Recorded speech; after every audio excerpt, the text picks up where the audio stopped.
Life is a tragedy when seen in a close up but a comedy in a long shot. ਜਿਹੜੇ ਵੀ actors characters ਨੇ ਉਸ ਵਕਤ film ਦੇ ਵਿੱਚ ਉਹਨਾਂ ਕਰੈਕਟਰਸ ਦੀ ਟਰਾਂਸਫੋਰਮੇਸ਼ਨ ਜ਼ਰੂਰ ਆਡੀਅנס ਨੂੰ ਨਜ਼ਰ ਆਉਣੀ ਚਾਹੀਦੀ ਹੈ। ਓਏ ਭੋਲਾ ਓਏ 2 ਦੀ ਸਭ ਤੋਂ ਵੱਡੀ ਪ੍ਰੋਬਲਮ ਇਹੀ ਹੈ ਕਿ ਡਾਇਰੈਕਟਰ ਆਡੀਅנס ਦੇ ਟਾਈਮ ਤੇ ਰਿਦਮ ਨੂੰ ਮੇਨਟੇਨ ਨਹੀਂ ਕਰ ਸਕਿਆ। ਮਤਲਬ ਮੂਵਮੈਂਟਸ ਤਾਂ ਹੈਗੀਆਂ ਨੇ ਪਰ ਕੰਟੀਨਿਊਟੀ ਤੇ ਕਰੈਕਟਰ ਦੀ ਡਿਵੈਲਪਮੈਂਟ ਦੇ ਇਸ਼ੂ ਕਰਕੇ बहुत ज़्यादा घट इंपैक्ट रह जाता है। जे गल करिए डायरैक्शन की तो विजुअली फिल्म गुड लगती है पर डायरैक्शन का काम सिर्फ सीन शूट करके उन्होंने आपस में जोड़ना नहीं होता। सत श्री अकाल जी, रूबरू सिनेमा च मैं लवी खत्री तुहाडा बहुत बहुत स्वागत करदा। Film making they which comedy सिर्फ जोक्स दे नाल नहीं करैक्टर्स दे नाल बनदी है। ओए भोला ओए 2 वेखदे होए मैनू वार-वार ये लगा कि फिल्म हसाउण दी कोशिश तो बहुत करती है पर किरदार ते हालात इन्ने मजबूत नहीं लगते कि हासा अपने आप पैदा हो सके। 14 क्यों दुनियादारी तो होया भंग मेरा मोह होया भंग मेरा मोह। ਕਿੱਥੇ ਚੱਲਿਆ ਹੁਣ 3P2 ਮਾਰਕੀਟ ਜਾਣਾ ਸੀ। इस करके कई सीन नैचुरल लगन की बजाय थोड़े जे जबरदस्ती वाले महसूस होंगे ने। चार्ली चैपलिन जी की एक बहुत फेमस कोट है, life is a tragedy when seen in a close up but a comedy in a long shot. यानी जिंदगी दे जो जिंदगी नूं तुसीं देखते हो क्लोज अप दे विच तां बहुत बड़ी ट्रेजेडी लगती है पर जो लॉन्ग शॉट दूर तो देखते हो तो देखण दे विच इह कॉमेडी लगती है। चार्ली चैपलिन जी दीयां बहुत सारियां फेमस फिल्मां ने जिवें मॉडर्न टाइम्स या सिटी लाइट्स। ਇਹ ਸਿਰਫ ਜੋਕਸ ਦੇ ਕਰਕੇ ਯਾਦ ਨਹੀਂ ਰੱਖੀਆਂ ਜਾਂਦੀਆਂ, ਸਭ ਤੋਂ ਪਹਿਲਾਂ ਉਹ ਆਪਣੇ ਕਿਰਦਾਰਾਂ ਨਾਲ ਆਡੀਅנס ਦਾ ਰਿਸ਼ਤਾ ਬਣਾਉਂਦੀਆਂ ਨੇ। ਜਦੋਂ ਅਸੀਂ ਕਿਰਦਾਰ ਨੂੰ ਸਮਝਣ ਲੱਗ ਜਾਂਦੇ ਆ, ਉਸ ਦੀਆਂ ਮੁਸ਼ਕਲਾਵਾਂ ਨੂੰ ਸਮਝਦੇ ਆ, ਉਸ ਦੇ ਜਜ਼ਬਾਤਾਂ ਨਾਲ ਜੁੜ ਜਾਂਦੇ ਆ ਤਾਂ ਉਸ ਦੇ ਵਿੱਚੋਂ ਨਿਕਲਣ ਵਾਲਾ ਹਾਸਾ ਹੋਰ ਵੀ ਅਸਰਦਾਰ ਹੋ ਜਾਂਦਾ ਹੈ। ਕਾਮੇਡੀ ਸਿਰਫ ਗੈਗਸ ਤੋਂ ਨਹੀਂ ਸਗੋਂ ਕਿਰਦਾਰਾਂ ਦੀ ਜ਼ਿੰਦਗੀ ਤੇ ਉਹਨਾਂ ਦੇ ਹਾਲਾਤਾਂ ਵਿੱਚੋਂ ਪੈਦਾ ਹੁੰਦੀ ਹੈ। ਮੇਰੇ ਹਿਸਾਬ ਨਾਲ ਓਏ ਭੋਲਾ ਓਏ 2 ਵਿੱਚ ਕਈ ਸੀਨ ਕਾਮੇਡੀ ਲਈ ਲਿਖੇ ਗਏ ਲੱਗਦੇ ਨੇ ਪਰ ਉਹ ਕਰੈਕਟਰਸ ਦੀ ਇਮੋਸ਼ਨਲ ਫਾਊਂਡੇਸ਼ਨ ਕਮਜ਼ੋਰ ਹੋਣ ਕਰਕੇ ਨਾ ਮਤਲਬ ਉਦਾਂ ਦੇ ਨਿਕਲ ਨਹੀਂ ਪਾਉਂਦੇ। ਇਸ ਫਿਲਮ ਦੇ ਵਿੱਚ ਜ਼ਿਆਦਾਤਰ ਐਕਟਰ ਥੀਏਟਰ ਬੈਕਗ੍ਰਾਉਂਡ ਤੋਂ ਨੇ। ਜੇ ਥੀਏਟਰ ਬੈਕਗ੍ਰਾਉਂਡ ਦੀ ਹੀ ਗੱਲ ਕਰੀਏ ਵਿਲੀਅਮ ਸ਼ੇਕਸਪੀਅਰ ਬਹੁਤ ਵੱਡਾ ਨਾਮ ਹੈ, ਉਹਨਾਂ ਦੇ ਕਾਮੇਡੀ ਸਟਾਈਲ ਦੀ ਗੱਲ ਕਰੀਏ ਤਾਂ ਵਿਲੀਅਮ ਸ਼ੇਕਸਪੀਅਰ ਦੇ ਪਲੇਸ ਦੇ ਵਿੱਚ ਜ਼ਿਆਦਾਤਰ ਤੁਹਾਨੂੰ ਕਾਮੇਡੀ ਮਿਲੂਗੀ ਮਿਸਅੰਡਰਸਟੈਂਡਿੰਗਸ ਦੇ ਵਿੱਚ ਕਿ ਉਹਨਾਂ ਦੇ ਕਰੈਕਟਰਸ ਦੇ ਵਿੱਚ ਮਿਸਅੰਡਰਸਟੈਂਡਿੰਗਸ ਹੋ ਗਈਆਂ ਨੇ ਤੇ ਉਹ ਮਤਲਬ ਕਾਮੇਡੀ ਪੈਦਾ ਕਰ ਰਹੀਆਂ ਨੇ। ਪਰ ਹਰ ਕਰੈਕਟਰ ਦਾ ਇੱਕ ਕਲੀਅਰ ਆਬਜੈਕਟਿਵ ਹੁੰਦਾ ਹੈ। ਓਏ ਭੋਲਾ ਓਏ 2 ਵਿੱਚ ਕਈ ਵਾਰ ਲੱਗਦਾ ਹੈ ਕਿ ਕਰੈਕਟਰਸ ਸਿਰਫ ਪਲਾਟ ਨੂੰ ਅੱਗੇ ਵਧਾਉਣ ਲਈ ਐਗਜ਼ਿਸਟ ਕਰਦੇ ਨੇ ਨਾ ਕਿ ਆਪਣੀ ਕੋਈ ਸਟਰੋਂਗ ਮੋਟੀਵੇਸ਼ਨਲ ਨਾਲ।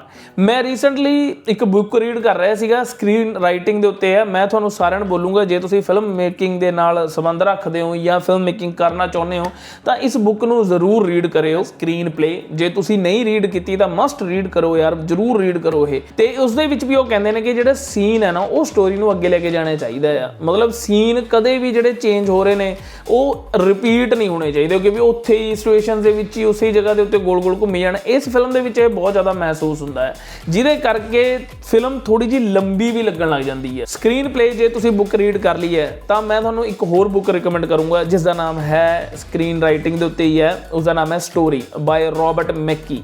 ਮੈਂ ਹਰ ਇੱਕ ਬੰਦੇ ਨੂੰ ਰਿਕਮੈਂਡ ਕਰਦਾ ਕਿ ਜ਼ਰੂਰ ਰੀਡ ਕਰੋ। ਇਸ ਸਟੋਰੀ ਬੁੱਕ ਦੇ ਵਿੱਚ ਵੀ ਉਹਨਾਂ ਨੇ ਇਸ ਫਿਲਮ ਦੇ ਬਾਰੇ ਗੱਲ ਕੀਤੀ ਹੈ।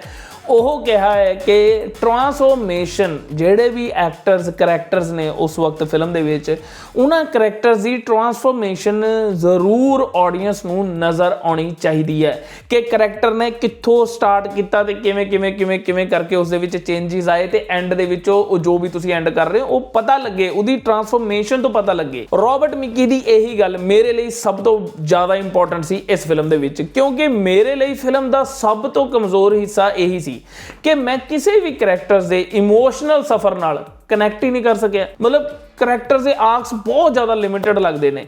ਜੇ ਅਸੀਂ ਪੰਜਾਬੀ ਕਾਮੇਡੀ ਦੀ ਗੱਲ ਕਰਦੇ ਹਾਂ ਜਿਵੇਂ ਗੋਲਕ ਬੁਗਨੀ, ਬੈਂਕ ਤੇ ਬਟੂਆ ਜਾਂ ਚੱਲ ਮੇਰਾ ਪੁੱਤ, ਇਹ ਜਿਹੜੀਆਂ ਫਿਲਮਾਂ ਨੇ ਇਹਨਾਂ ਦੇ ਵਿੱਚ ਕਾਮੇਡੀ ਸਿਚੁਏਸ਼ਨਸ ਜਾਂ ਰਿਲੇਸ਼ਨਸ਼ਿਪਸ ਤੋਂ ਜਨਰੇਟ ਹੁੰਦੀ ਹੈ ਔਰ ਓਏ ਭੋਲਾ ਓਏ 2 ਵਿੱਚ ਕਾਮੇਡੀ ਮਤਲਬ ਮੂਵਮੈਂਟਸ ਤਾਂ ਹੈਗੀਆਂ ਨੇ ਪਰ ਕੰਟੀਨਿਊਟੀ ਤੇ ਕਰੈਕਟਰ ਦੀ ਡਿਵੈਲਪਮੈਂਟ ਦੇ ਇਸ਼ੂ ਕਰਕੇ ਬਹੁਤ ਜ਼ਿਆਦਾ ਘੱਟ ਇੰਪੈਕਟ ਰਹਿ ਜਾਂਦਾ ਆ। ਜੇ ਗੱਲ ਕਰੀਏ ਡਾਇਰੈਕਸ਼ਨ ਦੀ ਤਾਂ ਵਿਜ਼ੂਅਲੀ ਫਿਲਮ ਗੁੱਡ ਲੱਗਦੀ ਹੈ ਪਰ ਡਾਇਰੈਕਸ਼ਨ ਦਾ ਕੰਮ ਸਿਰਫ ਸੀਨ ਸ਼ੂਟ ਕਰਕੇ ਉਹਨਾਂ ਨੂੰ ਆਪਸ ਦੇ ਵਿੱਚ ਜੋੜਨਾ ਨਹੀਂ ਹੁੰਦਾ।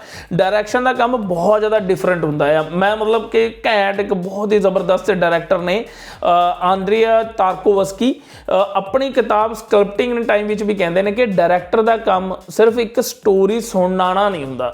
ਡਾਇਰੈਕਟਰ ਅਸਲ ਵਿੱਚ ਆਡੀਅנס ਦੇ ਟਾਈਮ ਤੇ ਇਮੋਸ਼ਨਸ ਨੂੰ ਸ਼ੇਪ ਕਰਦੇ ਨੇ। ਤਾਰਕੋਵਸਕੀ ਦੇ ਮੁਤਾਬਿਕ ਜਿਹੜਾ ਸਿਨੇਮਾ ਨਾ ਉਹ ਆਪਣੀ ਬੁੱਕ 'ਚ ਲਿਖਦੇ ਆ ਕਿ ਵੀ ਉਹ ਆਰਟ ਹੈ, ਮਤਲਬ ਡਾਇਰੈਕਟਰ ਸਕਰੀਨ ਤੇ ਦਿਖਾਏ ਗਏ ਮੂਵਮੈਂਟਸ ਨੂੰ ਇਸ ਤਰ੍ਹਾਂ ਅਰੇਂਜ ਕਰਦਾ ਹੈ ਕਿ ਆਡੀਅנס ਹਰ ਸੀਨ ਨੂੰ ਸਿਰਫ ਦੇਖਦੀ ਨਹੀਂ ਬਲਕਿ ਮਹਿਸੂਸ ਵੀ ਕਰਦੀ ਹੈ।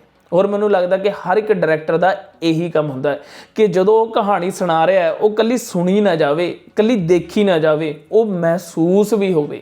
ਔਰ ਇਸ ਫਿਲਮ ਦੇ ਵਿੱਚ ਇਹ ਮਹਿਸੂਸ ਕਰਨ ਵਾਲਾ ਜਿਹੜਾ ਫੈਕਟਰ ਹੈ ਉਹ ਥੋੜਾ ਜਿਹਾ ਮਿਸ ਹੈ। ਡਾਇਰੈਕਟਰ ਹੈ ਨਾ ਜਿਹੜਾ, ਉਹ ਸ਼ਾਟ ਦੀ length, camera movement, silence, music ਤੇ ਵਿਜ਼ੂਅਲ ਰਿਦਮ ਦੇ ਨਾਲ ਆਡੀਅנס ਨੂੰ ਇੱਕ ਇਮੋਸ਼ਨਲ ਜਰਨੀ ਤੇ ਲੈ ਕੇ ਜਾਂਦਾ ਹੈ।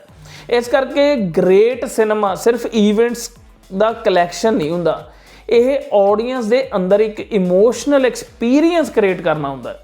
ਮਤਲਬ ਫਿਲਮ ਖਤਮ ਹੋਣ ਤੋਂ ਬਾਅਦ ਜਦੋਂ ਆਡੀਅנס ਬਾਹਰ ਜਾਵੇ ਨਾ, ਉਹ ਸੀਨ ਦੀਆਂ ਫੀਲਿੰਗਸ, ਉਸ ਦੇ ਵਿੱਚ ਚੱਕੇ ਹੋਏ ਸਵਾਲ, ਸਭ ਕੁਝ ਉਹਨਾਂ ਨਾਲ ਰਵੇ। ਜਿਵੇਂ ਤਾਰਕੋਵਸਕੀ ਕਹਿੰਦੇ ਨੇ ਕਿ ਵੀ ਫਿਲਮ ਮੇਕਿੰਗ ਦਾ ਮਕਸਦ ਸਿਰਫ ਐਂਟਰਟੇਨਮੈਂਟ ਨਹੀਂ ਹੋਣਾ ਚਾਹੀਦਾ ਬਲਕਿ ਹਿਊਮਨ ਐਕਸਪੀਰੀਐਂਸਸ ਨੂੰ ਮਤਲਬ ਡੀਪਲੀ ਫੀਲ ਕਰਾਉਣਾ ਆ। ਔਰ ਮੇਰੇ ਹਿਸਾਬ ਨਾਲ ਹਰ ਇੱਕ ਡਾਇਰੈਕਟਰ ਦਾ ਇਹੀ ਮਕਸਦ ਹੋਣਾ ਚਾਹੀਦਾ। ਔਰ ਡਾਇਰੈਕਟਰ ਕਰਦਾ ਵੀ ਇਹੀ ਕੰਮ ਹੈ ਕਿ ਵੀ ਉਹ ਜੋ ਐਕਸਪੀਰੀਐਂਸਸ ਨੇ ਉਹਨਾਂ ਨੂੰ ਆਡੀਅנס ਤੱਕ ਕਿਵੇਂ ਕਨਵੇ ਕਰਦਾ ਹੈ ਕਿ ਆਡੀਅנס ਉਹ ਸਾਰੇ ਐਕਸਪੀਰੀਐਂਸਸ ਨੂੰ ਪ੍ਰੋਪਰ ਖੁਦ ਫੀਲ ਕਰਦੀਆਂ ਨੇ। ਜੇ ਡਾਇਨਾਸੌਰ ਤੋਂ ਐਕਟਰ ਅੰਦਰ ਡਰਦਾ ਪਿਆ ਨਾ ਮਤਲਬ ਸਕਰੀਨ ਦੇ ਉੱਤੇ, ਤਾਂ ਆਡੀਅנס ਦੇ ਅੰਦਰ ਵੀ ਉਹ ਡਰ ਪੈਦਾ ਕਰਨਾ ਡਾਇਰੈਕਟਰ ਦਾ ਕੰਮ ਹੈ।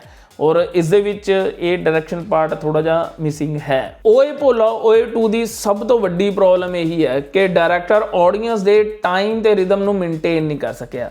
ਮਤਲਬ ਫਿਲਮ ਕਈ ਜਗ੍ਹਾ ਤੋਂ ਰੈਪੀਟੇਟਿਵ ਜੀ ਲੱਗਦੀ ਹੈ। ਓਏ ਭੋਲਾ ਓਏ 2 ਇੱਕ ਮਤਲਬ ਬੁਰੀ ਫਿਲਮ ਨਹੀਂ ਹੈ, ਇਸ ਵਿੱਚ ਐਫਰਟ ਨਜ਼ਰ ਆਉਂਦੇ ਨੇ, ਐਕਟਰ ਸਿੰਸੀਅਰ ਨੇ ਤੇ ਫੈਮਿਲੀ ਆਡੀਅנס ਲਈ ਕੁਝ ਨਾ ਕੁਝ ਮੂਵਮੈਂਟਸ ਹੈਗੀਆਂ ਨੇ, ਤੁਸੀਂ ਦੇਖ ਸਕਦੇ ਹੋ। ਪਰ ਸਿਨੇਮਾ ਦੇ ਨਜ਼ਰੀਏ ਤੋਂ ਦੇਖੀ ਜਾਵੇ ਨਾ ਤਾਂ ਮਤਲਬ ਵੀਕ ਹੈ, ਕਰੈਕਟਰਸ ਬਹੁਤ ਵੀਕ ਨੇ, ਸਟ੍ਰੈਚ ਰਨ ਟਾਈਮ ਹੈ, ਪੇਸਿੰਗ ਇਸ਼ੂ ਬਹੁਤ ਨੇ, ਕੰਟੀਨਿਊਟੀ ਦੀ ਪ੍ਰੋਬਲਮ ਬਹੁਤ ਜ਼ਿਆਦਾ ਹੈ। ਫਿਲਮ ਨੂੰ ਮਤਲਬ ਜਿਸ ਲੈਵਲ ਤੱਕ ਲੈ ਕੇ ਜਾ ਸਕਦੇ ਸੀ ਉਸ ਲੈਵਲ ਤੱਕ ਨਹੀਂ ਲੈ ਕੇ ਗਏ। ਮੇਰੇ ਲਈ ਇਹ ਫਿਲਮ ਇੱਕ ਮਿਸਡ ਓਪਰਚੁਨਿਟੀ ਹੈ, ਮੈਂ ਤਾਂ ਇਹੀ ਬੋਲੂੰਗਾ। ਬਾਕੀ ਦੇਖੋ, ਜਦੋਂ ਇਹ ਫਿਲਮ ਦੀ ਪ੍ਰਮੋਸ਼ਨ ਕੀਤੀ ਜਾ ਰਹੀ ਸੀਗੀ ਉਦੋਂ ਕਿਹਾ ਜਾ ਰਿਹਾ ਸੀਗਾ ਕਿ ਵੀ ਡਾਇਰੈਕਟਰ ਦੀ ਲੋੜ ਨਹੀਂ ਹੈ, ਪਰ ਲੇਕਿਨ ਮੈਨੂੰ ਲੱਗਦਾ ਕਿ ਫਿਲਮ ਦੇ ਵਿੱਚ ਡਾਇਰੈਕਟਰ ਦੀ ਹੀ ਸਭ ਤੋਂ ਜ਼ਿਆਦਾ ਲੋੜ ਹੁੰਦੀ ਹੈ, ਤਾਂ ਹੀ ਫਿਲਮ ਬਣਦੀ ਹੈ। ਵਿਦਆਊਟ ਡਾਇਰੈਕਟਰ ਐਕਟਰ ਵੀ ਮਤਲਬ ਇੱਦਾਂ ਹੀ ਨੇ ਵੀ ਖੁੱਲੇ ਮੈਦਾਨ ਦੇ ਵਿੱਚ ਬਸ ਦੌੜ ਰਹੇ ਨੇ, ਜਿਸ ਦੀ ਕੋਈ ਮਤਲਬ ਕਿ ਸੀਮਾ ਨਹੀਂ ਹੈਗੀ। ਸੋ ਇਸ ਦੇ ਵਿੱਚ ਵੀ ਕੁਛ ਇਸੇ ਤਰੀਕੇ ਦਾ ਨਜ਼ਰ ਆਉਂਦਾ ਆ ਕਿ ਵੀ ਡਾਇਰੈਕਟਰ ਵਾਲਾ ਕੰਮ ਮੈਨੂੰ ਜੈਨੂਇਨਲੀ ਮਤਲਬ ਇੰਨਾ ਵਧੀਆ ਨਹੀਂ ਲੱਗਿਆ। ਮੈਨੂੰ ਲੱਗਿਆ ਕਿ ਡਾਇਰੈਕਸ਼ਨ ਜੋ ਫਿਲਮ ਦੇ ਵਿੱਚ ਜੋ ਡਾਇਰੈਕਸ਼ਨ ਹੋਣੀ ਚਾਹੀਦੀ ਹੈ, ਇਕੱਲੇ ਸੀਨ ਸ਼ੂਟ ਕਰਨਾ ਡਾਇਰੈਕਸ਼ਨ ਨਹੀਂ ਹੁੰਦੀ। ਡਾਇਰੈਕਸ਼ਨ ਬਹੁਤ ਸਾਰੀਆਂ ਚੀਜ਼ਾਂ ਨੇ ਔਰ ਮੈਨੂੰ ਲੱਗਦਾ ਕਿ ਜੋ ਟੀਮ ਹੈ ਮੇਰੇ ਨਾਲੋਂ ਜ਼ਿਆਦਾ ਜਾਣਦੀ ਹੈ, ਆਲਰੇਡੀ ਉਹ ਮੇਰੇ ਨਾਲੋਂ ਵੱਧ ਨੌਲੇਜ ਰੱਖਦੇ ਆ ਔਰ ਇਸ ਗੱਲ ਨੂੰ ਉਹ ਚੰਗੇ ਤਰੀਕੇ ਨਾਲ ਸਮਝਦੇ ਹੋਣਗੇ ਕਿ ਮੈਂ ਕਿਸ ਚੀਜ਼ ਬਾਰੇ ਗੱਲ ਕਰ ਰਿਹਾ ਹਾਂ। ਔਰ ਇਸ ਫਿਲਮ ਦੇ ਵਿੱਚ ਉਹ ਡਾਇਰੈਕਸ਼ਨ ਨਹੀਂ ਨਜ਼ਰ ਆਈ ਹੈ ਜੋ ਆਉਣੀ ਚਾਹੀਦੀ ਸੀਗੀ, ਕਿਉਂਕਿ ਕਈ ਵਾਰ ਬਹੁਤ ਜ਼ਿਆਦਾ ਦੁੱਖ ਲੱਗਦਾ ਹੈ ਕਿ ਇੰਨੇ ਜ਼ਿਆਦਾ ਤੁਹਾਡੇ ਕੋਲ ਸੋਰਸਿਸ ਹੋਣ, ਸੋਰਸਿਸ ਕਹਿਣ ਦਾ ਭਾਵ ਕਿ ਤੁਹਾਡੇ ਕੋਲ ਇੰਨੇ ਵਧੀਆ ਐਕਟਰ ਹੋਣ, ਤੁਹਾਡੇ ਕੋਲ ਸਾਰੀ ਮਤਲਬ ਅੱਛੀ ਟੀਮ ਹੋਵੇ ਤੇ ਫਿਰ ਉਸ ਤੋਂ ਬਾਅਦ ਉਹ ਪ੍ਰੋਡਕਟ ਨਾ ਨਿਕਲ ਕੇ ਆਵੇ ਜਿਸ ਦੀ ਸਭ ਨੂੰ ਉਮੀਦ ਹੋਵੇ। ਸੋ ਮੇਰੇ ਤਾਂ ਇਹੀ ਰਿਵਿਊ ਨੇ, ਮੈਨੂੰ ਜਿਵੇਂ ਦੀ ਲੱਗੀ ਫਿਲਮ।